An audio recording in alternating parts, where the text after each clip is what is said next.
So dollar cost averaging, what is it? How do we do it? We debunk this in this video. And without further ado, I'm of course the most open-minded investor slash NFT artist on YouTube with a diverse appetite for risky asset classes ranging between shopping centers and shitcoins, but not government bonds, creating content-led, family-friendly, cookie-accepting, cat-free, technical and specialized tutorials and guidelines to harness the generational wealth transfer found in crypto trends. And I'm a believer of Jesus Christ and a fan of Gary and an extremely well-educated and multilingual Korean opera with hair naturally curlier than the average Asian male and highly coveted by many moms and daughters, also known as Humble Kim. And today we're looking at Floki once again, and these are zones that I have been actually dollar cost averaging in. I have bought some back then, and once again now, as I have observed the dip in the cryptocurrency market. As you can see, the dip hasn't been as violent as the ones we have seen like in Luna or something like that, because we have seen a huge drop in the price action for Floki since it's near its all-time high. And that's what I like about investing into this coin, particularly because by doing so you actually give some exposure to some really explosive gains that are quite potential in this time around, especially this year, which I'm particularly excited about. Now Bitcoin has dipped into the price action, which has made us all feel really uncomfortable, but what we are happy seeing right now is that Bitcoin, it's so funny because Bitcoin and Floki charts look so similar.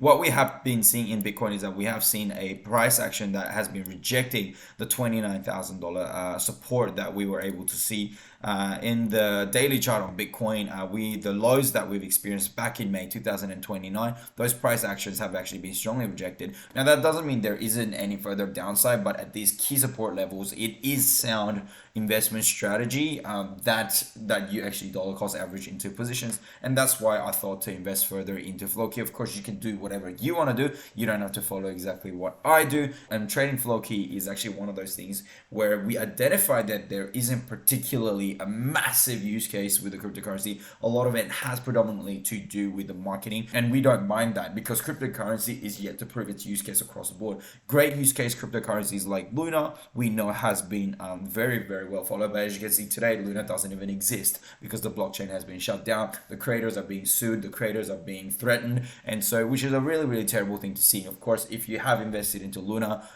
my deepest condolences and commiserations to you guys. I personally haven't, because I was too busy investing in Floki. Because if you're gonna get these degen gains, might as well go for the degen gains, right? If you want 3 to 4% return a year, if you want 8% return a year, I'm not saying that's what Luna did, but if that's what you want to do, you can probably invest into stocks, even though that's crashing at the moment, maybe in real estate, which I do with bigger sources of funds. But here we go. We do hold some. I just look at cryptocurrency market, and everything makes money, and everything can. I wouldn't say everything makes money, but everything can make money, all the way from Floki and Doji, Elon Mars, the coins that you've never heard of, all the way to cryptocurrencies like Ethereum or Solana. I know Solana's created a lot of millionaires, of course. Whether you've been one of those or not, I mean, it's not.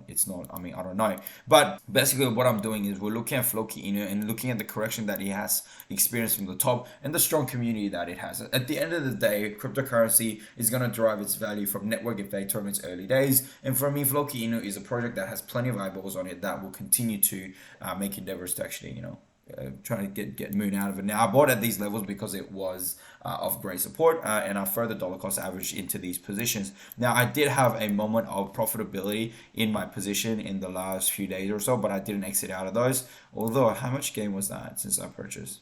Well, that's about 22% gain, which I'm not going to complain about, but I do expect to see some price action to the upside soon. And even if it doesn't, I've only invested in money that I could afford to lose, so that's not so much of a problem. But what I do see is that the selling pressure is actually, the steam on selling pressure is running out. As you can see, this dip right over here, and the RSI level on the deeply oversold region, we did see a bounce, but the price action dipped even further below. But the thing is, RSI, the selling pressure actually has reduced, has remained at the same level. For me, that is sign of steam running out, and with the Bitcoin moving sideways, any kind of positive news that may or may not come out through Floki, I don't know what Floki is doing, so I can't tell the future of what they're exactly planning to do.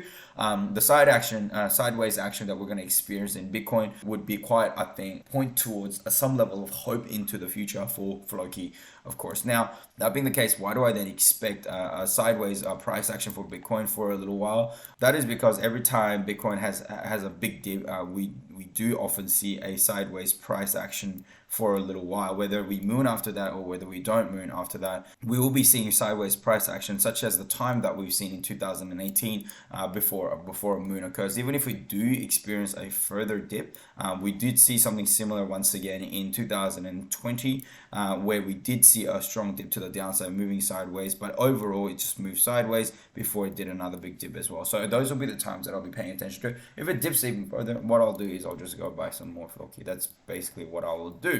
That being the case, if some of you are out there shorting Floki through exchanges like BitGet and things like that and being really profitable right now, good on you guys. But Floki is something that I would sort of stay away from in terms of futures trading if you are not a seasoned professional.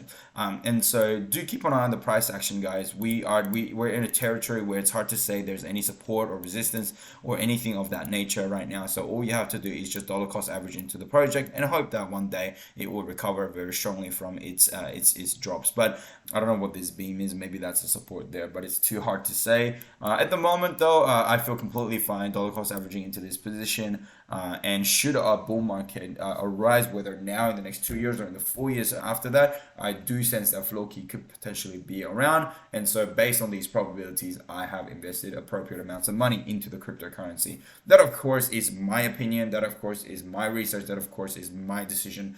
Make sure you have your own decision out there, guys. Floki is an interesting project. I've covered it many times. So let's wait and see how the market turns around. Although I do see some bearish movement coming through to the Bitcoin and cryptocurrency market in general, because of how the stocks are behaving right now.